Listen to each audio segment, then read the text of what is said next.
नमस्कार, मैं हूं आपके साथ निशु शर्मा। चलिए शुरुआत करेंगे बुलेटिन की। केंद्रीय रक्षा मंत्री राजनाथ सिंह बैफ स्वामी नारायण मंदिर में पहुंचने पर बच्चों ने प्रार्थना करते हुए उनका स्वागत किया। इस अवसर पर मंत्री ने मंदिर के विधिवत आयोजन में भाग लिया और धार्मिक अनुष्ठानों में शामिल होकर श्रद्धालुओं के साथ समय बिताया। मंत्रालय सूत्रों के अनुसार इस दौरे के दौरान रक्षा मंत्री ने मंदिर में धार्मिक और सांस्कृतिक गतिविधियों का अवलोकन किया और भारतीय समुदाय के साथ संवाद भी स्थापित किया। अधिकारियों ने बताया कि ये कार्यक्रम भारतीय संस्कृति और आध्यात्मिक मूल्यों को अंतर्राष्ट्रीय स्तर पर प्रस्तुत करने का एक अवसर भी साबित हुआ।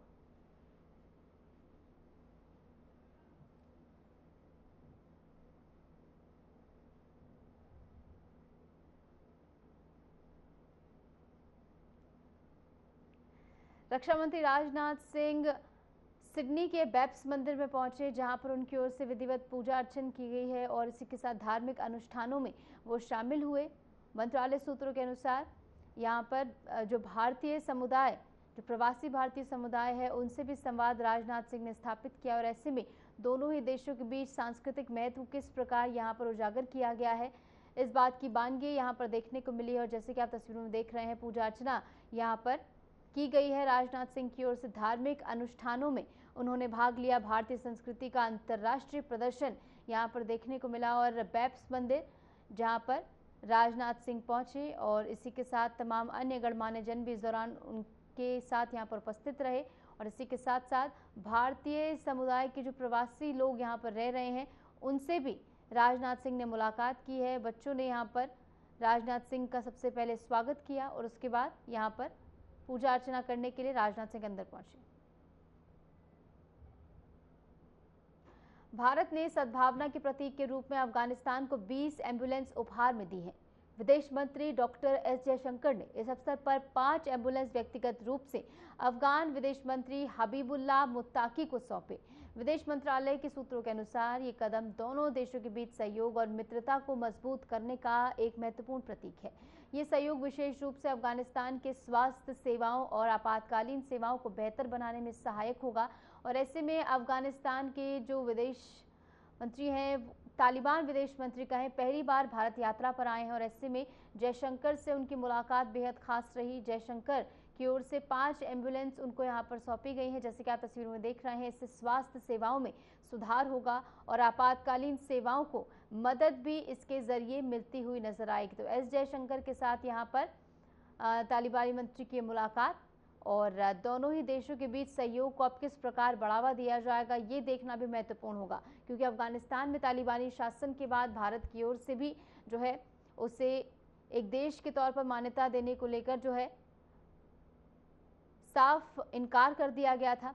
लेकिन अब जब ये मुलाकात हो रही है तो ऐसे में देखना होगा कि भारत और अफगानिस्तान के रिश्ते जो एक समय पर मजबूत हुआ करते थे, वो एक बार फिर से किस प्रकार सुदृढ़ होते हुए नजर आते हैं। जयशंकर ने फिलहाल 5 एम्बुलेंस यहां पर इनको सौंपी हैं और इससे स्वास्थ्य सेवाओं में सुधार होगा और आपातकालीन सेवाएं भी इससे बेहतर होती हुई नजर आएंगी।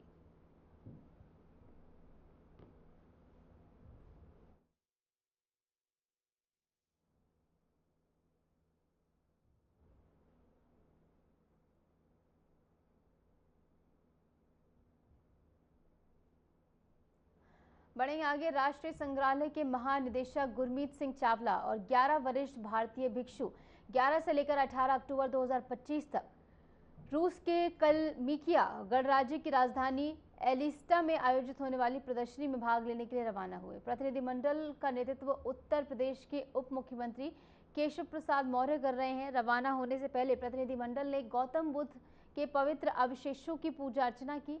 ये अवशेष एलिस्टा के मुख्य बौद्ध मठ, जिसे गैडेन शेडूप, चाइकोरलिंग मठ और शाक्यमुनि बुद्ध का स्वर्णिम निवास कहा जाता है, इसके रूप में प्रतिष्ठित किए जाएंगे। ये प्रदर्शनी भारत सरकार के संस्कृति मंत्रालय, अंतर्राष्ट्रीय बौद्ध परिसंघ, राष्ट्रीय संग्रहालय और इंदिरा गांधी राष्ट्रीय कला केंद्र के सहयोग से आयोजित की जा रही है। आयोजकों का कहना है कि ये पहल बौद्ध धर्म और भारतीय संस्कृति विरासत को अंतर्राष्ट्रीय स्तर पर प्रदर्शित करने में एक महत्वपूर्ण भूमिका निभाती हुई नजर आएगी। तो राष्ट्रीय राजधानी दिल्ली से खबर है, जहां पर राष्ट्रीय संग्रहालय प्रतिनिधिमंडल रूस के लिए रवाना हुआ है। गौतम बुद्ध के अवशेषों की पूजा अर्चना यहाँ पर हुई। एलिस्टा में बौद्ध प्रदर्शनी आयोजित हुई है और इस प्रदर्शनी का महत्व जो है वो अधिक है।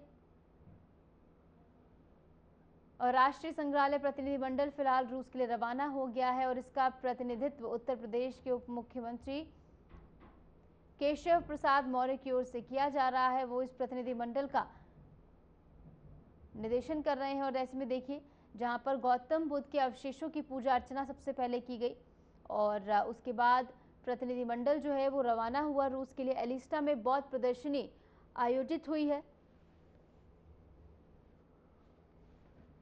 और तस्वीरें भी आपको दिखा रहे हैं। देखिए किस प्रकार जो बौद्ध भिक्षु हैं उन्होंने भी इस प्रदर्शनी में बढ़ चढ़कर हिस्सा लिया और फिलहाल रूस के लिए ये पूरा प्रतिनिधिमंडल जो है वो रवाना हो गया है, जिसका प्रतिनिधित्व उत्तर प्रदेश के डिप्टी सीएम केशव प्रसाद मौर्य की ओर से किया जा रहा है।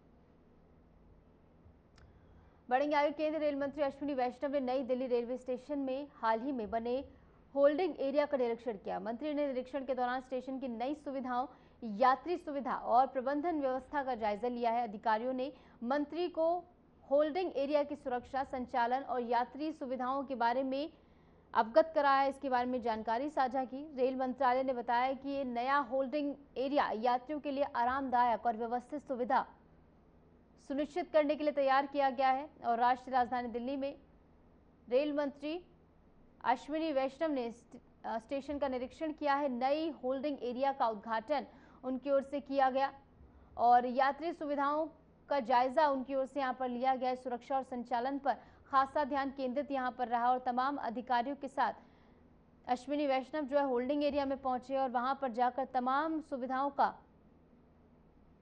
जायजा उन्होंने लिया। तमाम अधिकारी जो यहाँ पर मौजूद रहे उनकी ओर से जानकारी साझा की गई है कि किस प्रकार यहाँ पर जो है यात्रियों के लिए आरामदायक सुविधा जो है मुहैया कराई जाएगी और इसके जरिए यात्रियों को एक आरामदायक सफर का अवसर भी मिलता हुआ नजर आएगा। तो अश्विनी वैष्णव जो कि लगातार रेल व्यवस्थाओं को और बेहतर बनाने के लिए एक के बाद एक बड़े कदम उठा रहे हैं और केंद्र सरकार की प्रतिबद्धता भी साफ तौर में इस पर देखकर नजर आ रही है और ऐसे में स्टेशन का निरीक्षण करने के लिए पहुंचे। स्टेशन के होल्डिंग एरिया का निरीक्षण यहां पर अश्विनी वैष्णव की ओर से किया गया और तमाम व्यवस्थाओं और सुविधाओं का जायजा उन्होंने लिया है। अधिकारियों से तमाम जानकारी यहां पर अश्विनी वैष्णव लेते हुए नजर आए।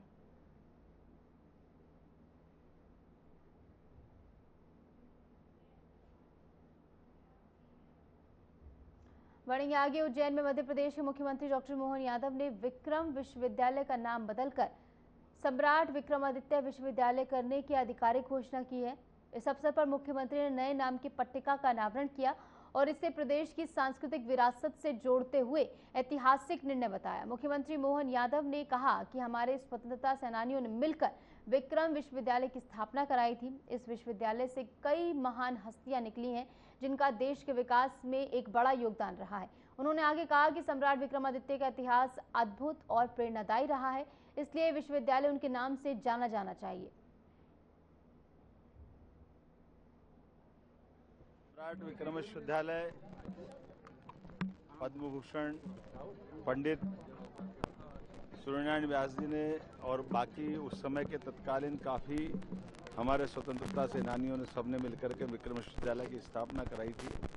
विक्रम विश्वविद्यालय से कई स्वनामधन्य हस्तियां निकली, विद्यार्थी निकले, लंबा गौरवशाली अतीत है, 70 साल का लंबा समय। ऐसे में सुझाव ये आया कि विक्रम का नाम सम्राट विक्रमादित्य सही नाम और कर दिया जाए। तो मैं अतीत के वो सारे लोग जिनने इस विश्वविद्यालय की स्थापना करने में अपना योगदान दिया उनको नमन करता हूँ, इसको स्मरण करता हूँ। और ये संशोधन के साथ जो नाम पट्टिका सरकार के नई नाम के साथ आई है, मैं सबको बधाई देना चाहूँगा, पूर्व विद्यार्थियों को, वर्तमान विद्यार्थियों को।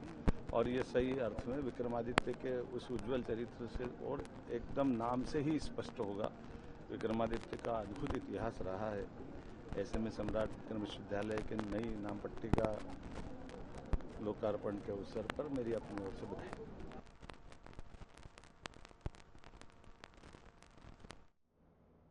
बढ़ेंगे आगे। विश्व मानसिक स्वास्थ्य दिवस के अवसर पर राज्य स्तरीय समारोह आयोजित किया गया। इस मौके पर राजस्थान सरकार में मंत्री गजेंद्र सिंह खेवसर ने उपस्थित लोगों को संबोधित किया। मंत्री खेवसर ने कहा कि ये बहुत महत्वपूर्ण कार्यक्रम है। मानसिक स्वास्थ्य से कई लोग पीड़ित हैं। आज के समय में लोग अपनी मानसिक समस्याओं को साझा नहीं कर पाते हैं। लोगों का खान पान और जीवन शैली काफी प्रभावित हो चुकी है। मानसिक स्वास्थ्य हमारी प्राथमिकता है और ये शारीरिक स्वास्थ्य जितना ही आवश्यक भी है। समारोह में मानसिक स्वास्थ्य के प्रति जागरूकता बढ़ाने, इसके महत्व और समाज में इस विषय पर खुलकर बातचीत करने की आवश्यकता पर जोर दिया गया। आयोजन में स्वास्थ्य विशेषज्ञों और सरकारी अधिकारियों ने भी भाग लिया और मानसिक स्वास्थ्य को लेकर यहाँ पर जागरूकता फैलाने का प्रयास किया गया है। जितना कि आपका स्वास्थ्य जरूरी है, उतना ही मानसिक रूप से भी आपको स्वस्थ रहना बेहद जरूरी है। और विश्व मानसिक स्वास्थ्य दिवस समारोह का आयोजन यहाँ पे हुआ है, जहाँ पर मंत्री खेवसर ने इसे संबोधित किया। मानसिक स्वास्थ्य पर जागरूक करने का प्रयास उनकी ओर से किया गया। जीवन शैली से लेकर खान पान जिस तरीके से प्रभावित हुआ है आज के समय में, ऐसे में मानसिक स्वास्थ्य जो है वो इग्नोर करना एक बड़ी समस्या है। और ऐसे में विशेषज्ञ और अधिकारी भी इस दौरान उपस्थित रहे और उनकी ओर से भी मानसिक स्वास्थ्य को लेकर जो है तमाम जानकारियां साझा की गई और इस बात को लेकर ध्यान केंद्रित किया गया कि मानसिक स्वास्थ्य को बनाए रखना भी बेहद जरूरी है।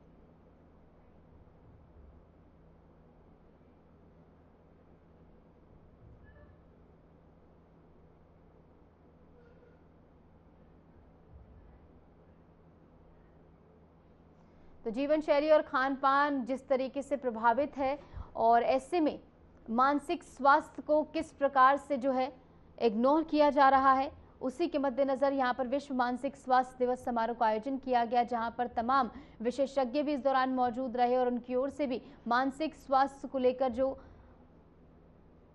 महत्वपूर्ण जानकारी है वो यहाँ पर साझा की गई। मंत्री खेवसर की ओर से लोगों को यहाँ पर जागरूक करने का प्रयास किया गया। जीवन शैली और खान पान में सुधार करने की अपील भी यहाँ पर की गई। और ऐसे में विश्व मानसिक स्वास्थ्य दिवस के मौके पर इस खास समारोह का आयोजन मानसिक स्वास्थ्य को बेहतर बनाने के लिए, उस पर ध्यान केंद्रित करने के लिए एक महत्वपूर्ण भूमिका निभाते हुए, और यहाँ पर एक बोर्ड भी लगाया गया जिसमें हर किसी की ओर से अपना जो ओपिनियन है वो लिखा गया। तमाम अन्य गणमान्य जनों की उपस्थिति भी यहाँ पर दर्ज की गई। विशेषज्ञ भी यहाँ पर मौजूद रहे जो कि मानसिक स्वास्थ्य को बेहतर तरीके से समझते हैं, तो उनकी ओर से भी यहाँ पर तमाम पहलुओं पर जानकारी साझा की गई कि किस प्रकार मानसिक स्वास्थ्य को यहाँ पर कॉर्नर किया जा रहा है। और ऐसे में इस भाग दौड़ भरी जिंदगी में मानसिक स्वास्थ्य को प्राथमिकता देना कितना ज्यादा जरूरी है, इस पर ध्यान केंद्रित करता हुआ ये खास समारोह रहा।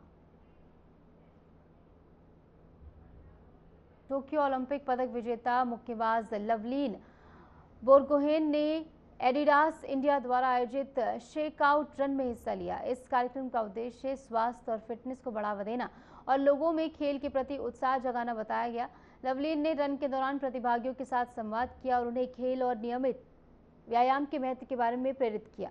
आयोजकों ने बताया कि ये पहल युवा और खेल प्रेमियों के लिए प्रेरणा का एक मंच भी साबित हुई है, जहां पर फिटनेस के प्रति लोगों को जागरूक करने का प्रयास किया गया। दिल्ली में एडिडास इंडिया ने कार्यक्रम आयोजित किया। स्वास्थ्य और फिटनेस पर केंद्रित ये रन रही, जहां पर स्वास्थ्य और फिटनेस को बढ़ावा देने के मद्देनजर लोगों को जागरूक किया गया और बढ़ चढ़कर प्रतिभागियों ने इसमें हिस्सा लिया है।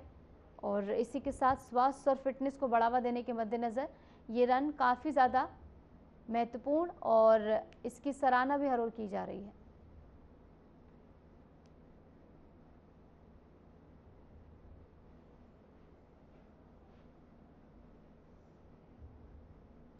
बिहार के मुजफ्फरपुर जिले में एक तेज रफ्तार ट्रैक्टर ट्रॉली ने पिकअप वैन को जोरदार टक्कर मार दी। हादसे में एक महिला समेत 4 लोगों की मौत हो गई, जबकि 3 अन्य गंभीर रूप से घायल हुए हैं। स्थानीय पुलिस ने दुर्घटना स्थल पर पहुंचकर घायलों को अस्पताल भेजा और मामले की जांच शुरू कर दी गई है। फिलहाल हादसे में 4 लोगों की मौत की खबर सामने आई है। तेज रफ्तार से सड़क हादसा हुआ। तेज रफ्तार का कहर यहाँ पर देखने को मिला है और ऐसे में इस सड़क हादसे में 4 लोगों की मौत हुई है। फिलहाल पुलिस की ओर से सभी शवों को पोस्टमार्टम के लिए भेज दिया गया। ट्रैक्टर ट्रॉली और वैन के बीच ये टक्कर इतनी भीषण रही कि मौके पर ही 4 लोगों की मौत इसमें हो गई।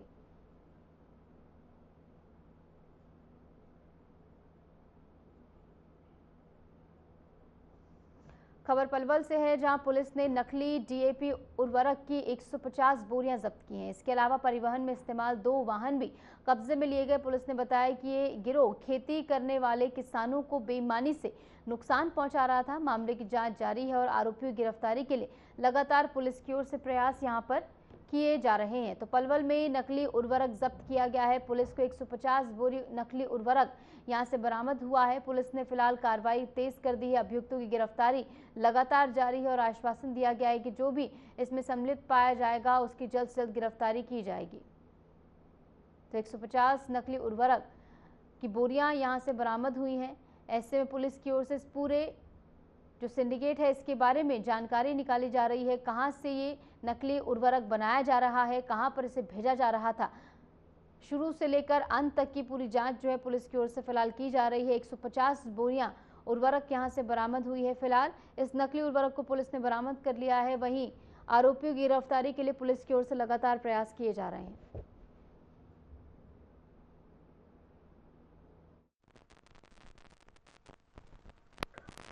कि ये 2 गाड़ी पकड़ी गई है, उनमें 150 कट्टे और 80 कट्टे पकड़े गए हैं। इनकी इन्वेस्टिगेशन की जाएगी और जो भी इसमें दोष पाया जाएगा उसको गिरफ्तार किया जाएगा।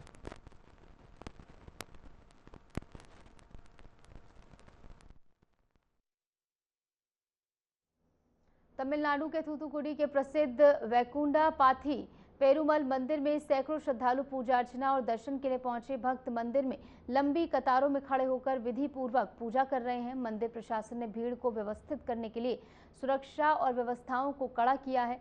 तमिलनाडु से एक खबर है, जहां थूथुकुडी मंदिर में श्रद्धालु की भारी भीड़ इस समय नजर आ रही। लंबी कतारें यहाँ पर सुबह तड़के से ही नजर आना शुरू हो गई, जहाँ पर भक्त कतारबद्ध होकर पूजा अर्चना करते हुए नजर आए। पूजा के लिए जन सैलाब यहाँ पर उमड़ा, जिसको देखते हुए मंदिर प्रशासन ने सुरक्षा बढ़ा दी है। धार्मिक स्थल पर कड़ी व्यवस्था की गई है ताकि यहाँ पर पहुंचने वाले श्रद्धालुओं को किसी प्रकार की भी अव्यवस्था या परेशानी न हो।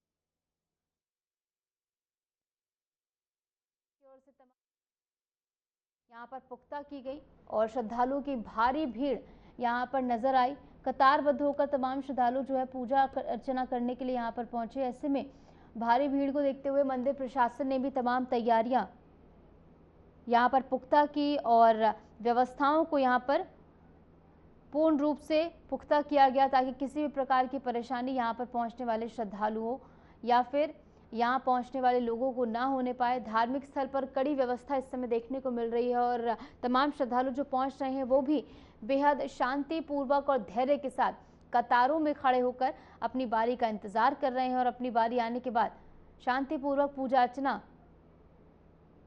यहाँ पर श्रद्धालु की ओर से की गई है और ऐसे में तस्वीरें भी आपको दिखा रहे हैं।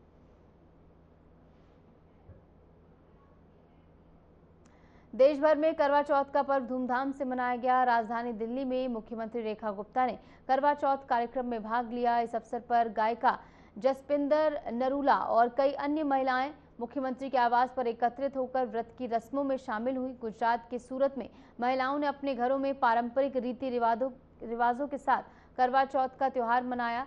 तो वहीं असम के गुवाहाटी में महिलाओं ने रीति रिवाज के साथ किस प्रकार करवा चौथ मनाया है, तस्वीरें भी आपको दिखा रहे हैं। कुल मिलाकर 8 तस्वीरें जम्मू और कश्मीर के जम्मू, मध्य प्रदेश के ग्वालियर, पंजाब के अमृतसर, उत्तराखंड के देहरादून और उत्तर प्रदेश के प्रयागराज में भी महिलाएं अपनी अपनी पारंपरिक रस्मों के अनुसार करवा चौथ मना रही थी। देश भर में इस दिन महिलाएं अपने पति की लंबी उम्र और परिवार की खुशहाली की कामना करती हैं और व्रत इसको लेकर रखा जाता है। करवा चौथ का पर्व धार्मिक और सांस्कृतिक दृष्टि से अत्यंत महत्वपूर्ण माना जाता है, जहां पर तमाम शादीशुदा महिलाएं जो हैं करवा चौथ का उत्सव मनाती हुई नजर आई। महिलाओं ने पारंपरिक रस्में यहां पर निभाई। पति की लंबी उम्र के लिए सभी शादीशुदा महिलाएं जो हैं वो व्रत रखती हैं और पूरे दिन बिना खाने और बिना पानी के ये उपवास जो है वो रखा जाता है और रात में जब चांद निकलता है तो चांद देखने के बाद ही जो है पानी महिलाएं पीती हैं। तो बेहद ही कठिन ये उपवास।